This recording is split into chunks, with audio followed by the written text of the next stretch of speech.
Bismillahirrahmanirrahim. Assalamu alaikum. My name is Ali Hassan. I have done BS Honors Mathematics and I am a maths professional teacher. अच्छा बच्चों, जैसे हमारी last lecture में हमने सीखा कि हमने डेसिमल में वैल्यूज होंगी उनका स्क्वायर रूट फाइंड करना है by using prime factorisation method and division method. ठीक है, तो आज हम सीखेंगे क्यूब क्या होते हैं, क्यूब रूट्स क्या होते हैं, और मैंने आपको अपने लास्ट लेक्चर में बताया था कि डिवीजन मेथड के जरिए डेसिमल्स को सॉल्व करने के दो मेथड हैं. एक मेथड हमने लास्ट लेक्चर में सीखा, दूसरा मेथड इस लेक्चर में हम करेंगे, और उसके साथ साथ हम सीखेंगे क्यूब्स क्या होते हैं. जैसे हमने स्क्वायर के बारे में पढ़ा, क्यूब्स क्या होते हैं, क्यूब रूट्स कैसे फाइंड करते हैं, ये सारी चीजें इस लेक्चर में हम सीखेंगे. तो स्टार्ट करते हैं. सबसे पहले हम डिवीजन मेथड के सेकंड मेथड पे चलते हैं कि हमने उसका स्क्वायर रूट कैसे फाइंड करना है अगर डेसिमल में वैल्यू होगी. तो सबसे पहले आपने कोई नई चीज नहीं करनी, सबसे पहले आपने अगेन उनके पेयर्स बनाने. कहां से स्टार्ट करने हैं? राइट साइड से. राइट साइड से आपने पेयर्स बनाए तो अगेन वन का सेपरेट पेयर बना, तो वन वन जा क्या हो जाएगा? वन. ठीक है, ये खत्म होगी वैल्यू. यहाँ पे हम ये वाला जो पेयर है हम इसको अब हम क्या करेंगे, नीचे उतारेंगे तो लिखेंगे 80. ठीक है, तो 1 + 1 क्या आंसर आता है? 2.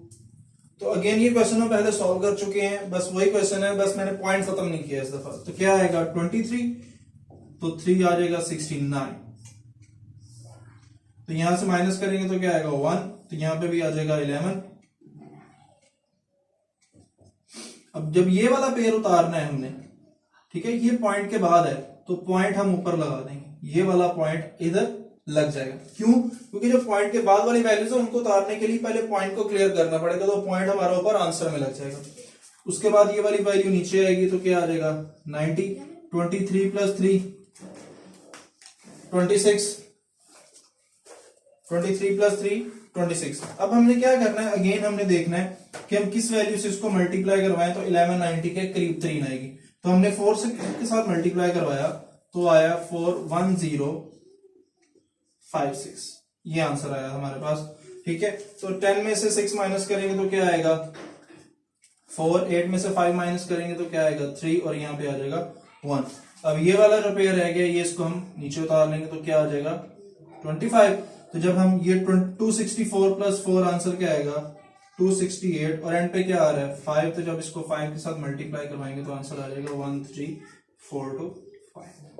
इसमें करना कुछ नहीं था, आपने सिंपल वैसे ही सॉल्व करना है. बस पॉइंट का ये था कि जब पॉइंट के बाद वाली वैल्यू आनी थी उसको नीचे उतारने के बाद, उसको नीचे उतारने से पहले आपने पॉइंट को ऊपर आंसर में लगा देना था. दैट्स इट, बस इतना सा काम था. बाकी सारे के सारा मेथड वही है जो आपने नॉर्मल डिवीजन मेथड में सॉल्व किया. हमारे पास एक और क्वेश्चन है, इसको सॉल्व करके देखते हैं. 648.7209. अगेन हम क्या करेंगे, इनके पेयर्स बनाएंगे. इन दोनों का पेयर बन गया, इन दोनों का, और ये इसका 6 का पेयर बन. ठीक है, तो अब देखें 6 के करीब 3 कौन सा आ रहा है? 2 2 4.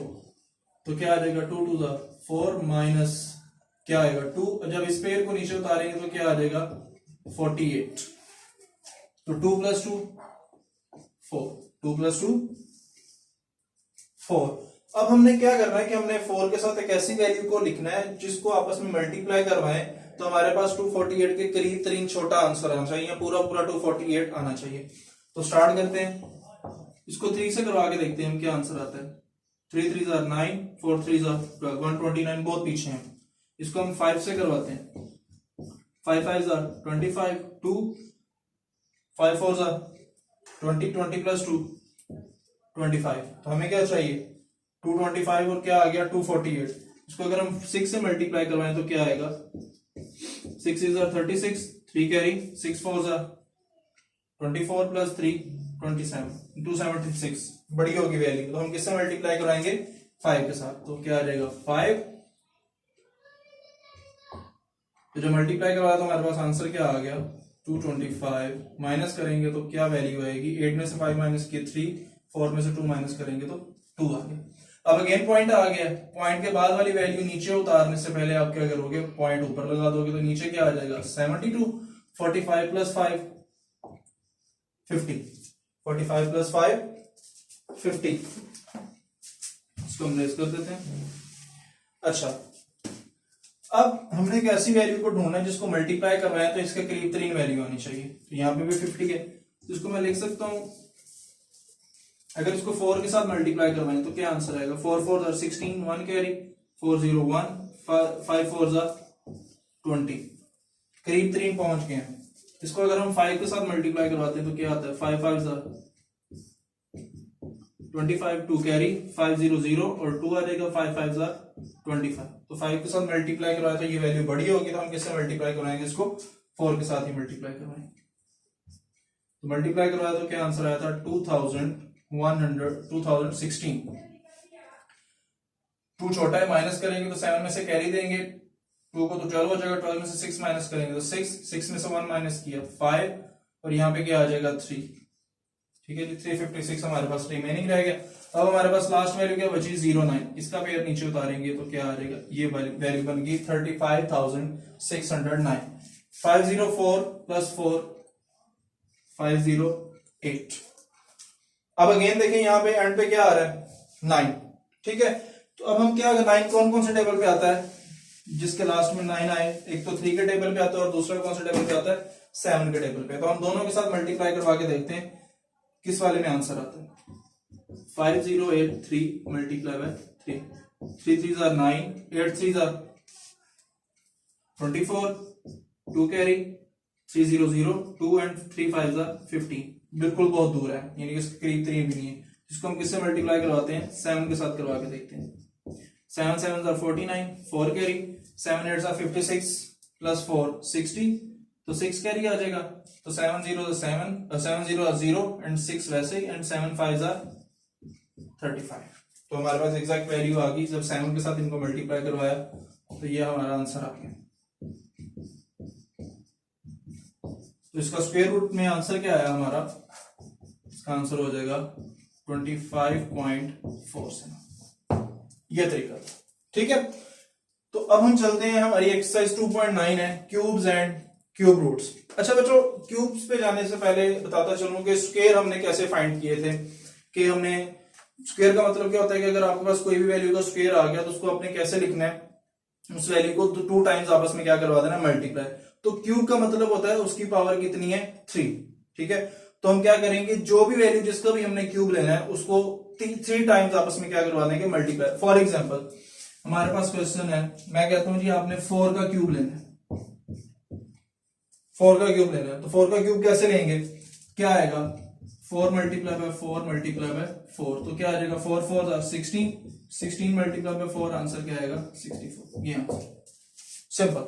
ठीक है, अब हम कहते हैं जी 8 का क्यूब लेना है हमने, तो 8 multiply by 8 multiply by 8, 8 8 64 multiply by 8। जब इन दोनों को आपस में मल्टीप्लाई कराएंगे तो क्या आंसर आएगा? 64 multiply by 8, 8 4 32, 3 carry, and 8 6 48 plus 3 5 यानी 51, यानी कि 512 आंसर आएगा।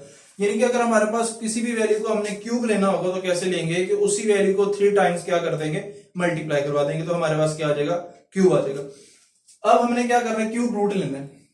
जैसे हमने स्क्वायर रूट लिया था बाय प्राइम फैक्टराइजेशन मेथड के जरिए, कि हम क्या करते थे? उसके फैक्टर्स बनाते थे, देन उसके बाद 2 2 का पेयर बनाते थे, उसमें स्क्वायर लेते थे हम। अब यहाँ पे क्या है? Cube root. ठीक है, तो इसमें हम कितने कितने के पेयर बनाएंगे? 3 3 के पेयर बना के उनकी कटिंग करेंगे तो हमारे पास क्या आ जाएगा? आंसर आ जाएगा। सबसे पहले सोल्यूशन में हम लिखेंगे, हमने क्या फाइंड करना है? Cube root. तो क्या लिखेंगे इसको? 5 6 2 5 क्यूब रूट।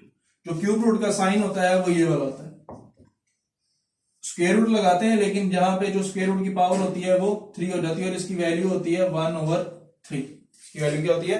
1/3 होती है। तो सबसे पहले हम क्या करेंगे, जो 15,625 है इसका हम फैक्टराइजेशन करते हैं। तो वैल्यू आएगी 15,625, एंड पे 5 है तो 5 के टेबल पे जाएगी। 5 3 15, 5 1 5, तो 2 हो गया, 5 2 10, 2 कैरी, एंड 5 5 25। अगेन 5 के टेबल पे, 5 6 36, 5 6 31, यानी कि ये हो जाएगा 12, और ये क्या आएगा? 5 2 10 एंड 5 5 25। क्या आएगा 5 1 5, 5 2 10, 2 कैरी एंड 25 एंड 5 5 25, अगेन 5 पे 5 2 10 25, 5 5 25 एंड 5 1 5 6। ठीक है, तो 5 कितनी टाइम्स आया? 1 2 3 4 5 एंड 6। तो अब हम क्या करेंगे, इसकी जगह पे ये जो आंसर हमारे पास वैल्यूज आई हैं इनको लिखेंगे। तो क्या हो जाएगा, cube root 5 multiply by 5 multiply by 5 multiply by 5 multiply by 5 multiply by 5। ठीक है, अब यहां पे देखें कितनी वे पावर है स्क्वायर रूट, यानी पावर कितनी अंडर रूट की, क्यूब है, यानी 3 है पावर। तो कितने कितने के पेयर बनाएंगे हम, 3 3 के पेयर बनाएंगे। ठीक है, तो ये हो जाएगा 3 5 की पावर 3 मल्टीप्लाई बाय 5 की पावर 3। तो क्या आ जाएगा, इनको सब सेपरेट करेंगे तो क्या आएगा, cube root 5 cube multiply by cube root 5 cube, cube cube से कैंसिल, क्यूब रूट से कैंसिल, तो अंदर क्या रह जाएगा 5 मल्टीप्लाई बाय 5, तो आंसर आ गया 5 5 25। ये इस तरह आपने क्यूब रूट भी फाइंड करने हैं। ठीक है बच्चों, तो आज जो हमने सीखा कि डिवीजन मेथड के जरिए अगर डेसिमल में वैल्यूज हो तो उनका स्क्वायर रूट हम कैसे फाइंड करेंगे। ठीक है, और दूसरी चीज हमने ये सीखी कि अगर हमारे पास क्यूब होगा तो उसका किसी भी वैल्यू का क्यूब हम कैसे लेंगे और उसका क्यूब रूट कैसे फाइंड करेंगे। तो ये आप लोगों की एक्सरसाइज 2.9 थी। इसके जो क्वेश्चन है रिमेनिंग वो आप लोगों ने करने की कोशिश करनी है, और एक्सरसाइज 2.5 के जो रिमेनिंग क्वेश्चन है वो भी आप लोगों ने करने की कोशिश करनी है। तो नेक्स्ट लेक्चर में हम सीखेंगे कि अगर हमारे पास एक सिंगल वैल्यू हो तो उसका हमने स्क्वायर रूट कैसे फाइंड करना है, कि अप टू 3 डेसिमल प्लेसेस तक हमें सिर्फ एक सिंगल वैल्यू जैसे 2 दिया गया, इसका स्क्वायर रूट फाइंड करना है 3 डेसिमल प्लेसेस तक, तो कैसे फाइंड करेंगे। तो नेक्स्ट लेक्चर में इंशाल्लाह मुलाकात होगी, तब तक के लिए अली हसन को इजाजत दें। अल्लाह हाफिज, अस्सलाम वालेकुम।